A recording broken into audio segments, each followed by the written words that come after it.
हाय बच्चों, कक्षा 10 से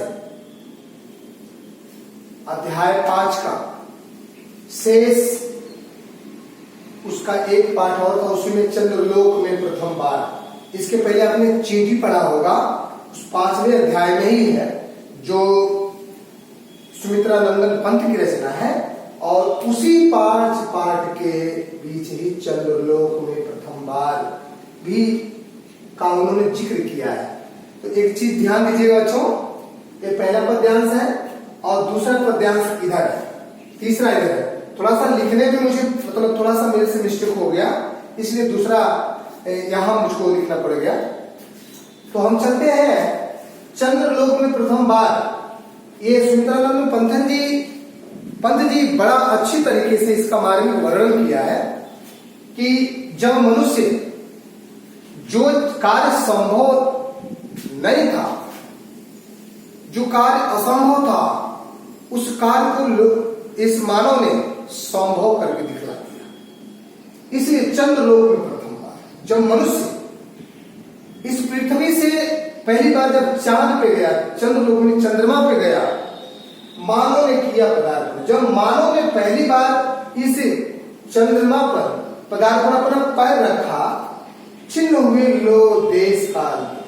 जो मन की आशंका थी, जो मन का जो मतलब छोटा सा तीव्र था कि जो ये कार्य संभव नहीं है, उसको उन्होंने करके संभव कर दिया।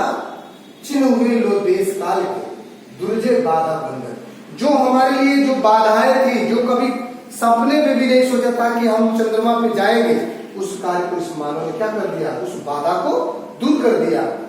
दिग्विजयी मनु सुत निश्चय। दिग्विजय अर्थात दिग्विजय का मतलब होता है कि जो कार्य निश्चित तौर पर करने का आदमी संकल्प ले ले, तो निश्चित तरह से मन, उसकी मनोकांक्षाएं, मन यदि दृढ़ है तो निश्चित ही उसको क्या करेगा, उस अर्थात वह व्यक्ति या वह बालक, वह आदमी, वह मनुष्य उस कार्य में निश्चित तौर पे सफलता प्राप्त करेगा। और वह चंद्रमा पे पहुंच करके उन्होंने क्या किया, ये महत ऐतिहासिक क्षण। जब चंद्रमा पे पहली बार मनुष्य जब कदम रखा तो वह ऐतिहासिक क्षण था उसके जीवन काल का। भू विरोध हो साल, कभी यह कल्पना कर रहे हैं, कभी कह रहे हैं कि भूमध्य पृथ्वी विरोध हो साल। इस पृथ्वी पर जो एक आपसी तनाव है, मानव से मतलब द्वेष रखता है, वो क्या हो जाए, वो शांत हो जाए। निकट आए सब देशों के जन, संपूर्ण विश्व का एक स्रोत, एक मंच पे, एक स्थल पे आकर के सभी देश जन यानी देश, समस्त देश के लोग एक जगह आकर के किसी कार्य को एक अंजाम दें। इसमें इस पद्यांश में काव्यगत सौंदर्य है, भाषा साहित्यिक खड़ी बोली, गुण प्रसाद है, छंद मुक्तक और तुकांत है, और शैली प्रतीकात्मक है, रस वीर रस का प्रयोग है, अलंकार अनुप्रास अलंकार, पुनरुक्ति प्रकाश अलंकार और रूपक अलंकार का इसमें प्रयोग किया गया है। अब हम चलते हैं दूसरे पर।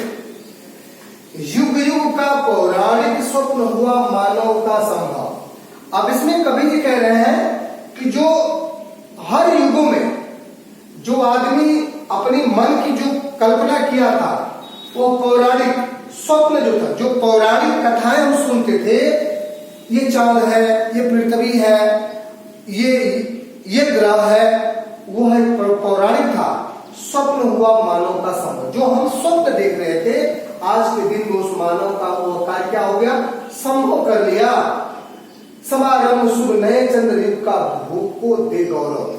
यह जब चंद्रमा पे जब व्यक्ति पहुंचे, तो उस मानव के पहुंचने का, उस चंद्रमा पे पहुंचने का युग क्या था, उस पृथ्वी लोक का एक बहुत ही मानव के जीवन काल का बहुत ही क्या था, महत्वपूर्ण गौरव प्रदान हुआ। फहराए ग्रह उपग्रह में धरती का श्यामल अंचल। हमको कवि जी कह रहे हैं कि फहराए ग्रहों पर, उपग्रहों पर धरती का श्यामल अंचल। यहाँ प्रमाण कह रहे हैं कि ग्रह हो चाहे उपग्रह हो, ये हमारे धरती का ही एक अंग माना जाता है।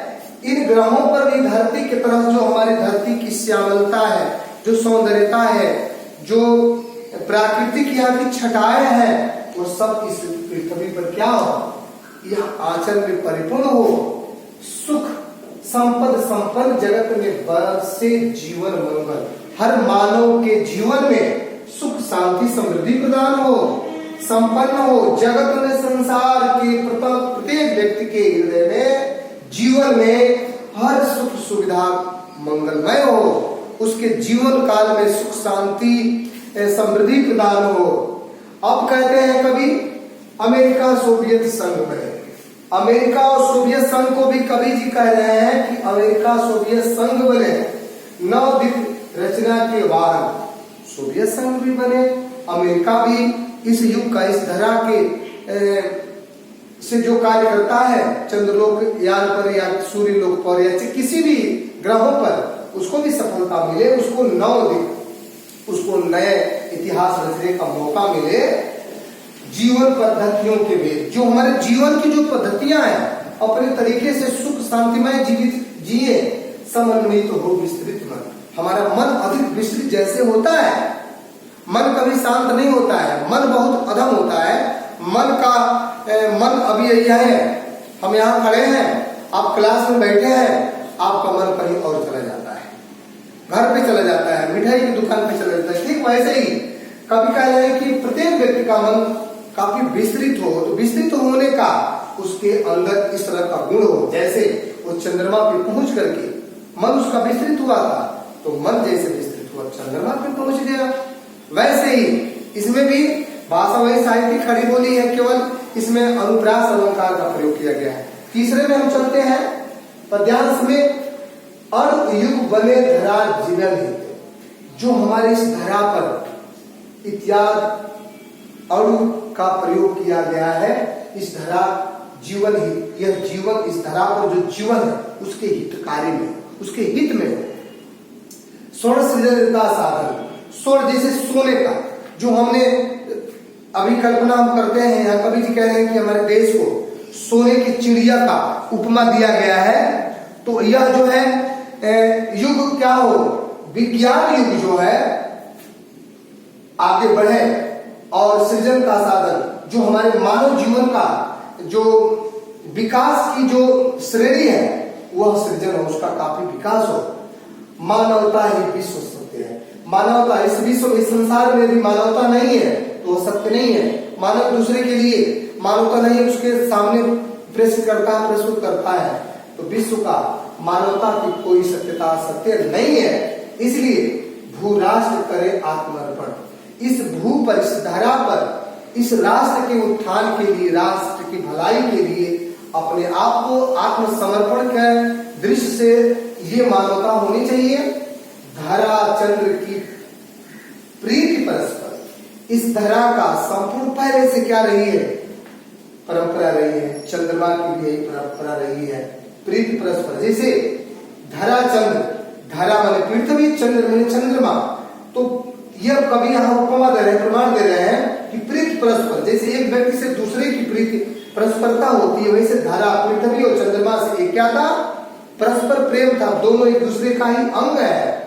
जगत प्रसिद्ध पुरातन, ये पुरातन धर्म, ये जगत का, ये संसार का ये प्रसिद्धि रहा है, हृदय सिंधु में उठता, इत्यादि प्रकार की मनोकामनाएं इस हृदय में सिंधु की तरह उबाल होता है। स्वर्णिक ज्वार देव चंद्रयान, जैसे इस जगत का, इस धरा का चंद्रमा एक अंग था, तो कभी कभी ऐसा होता है कि पृथ्वी भी का अंग चंद्रमा भी रहा है और सूर्य भी रहा है, तो कभी कभी चंद्रमा और सूर्य जब एक साथ होते हैं तो स्वर्णिक ज्वार देव चंद्रयान, कभी कभी वही चंद्रमा ज्वार के समुद्र में, सिंधु में क्या कर देता है, ला देता है।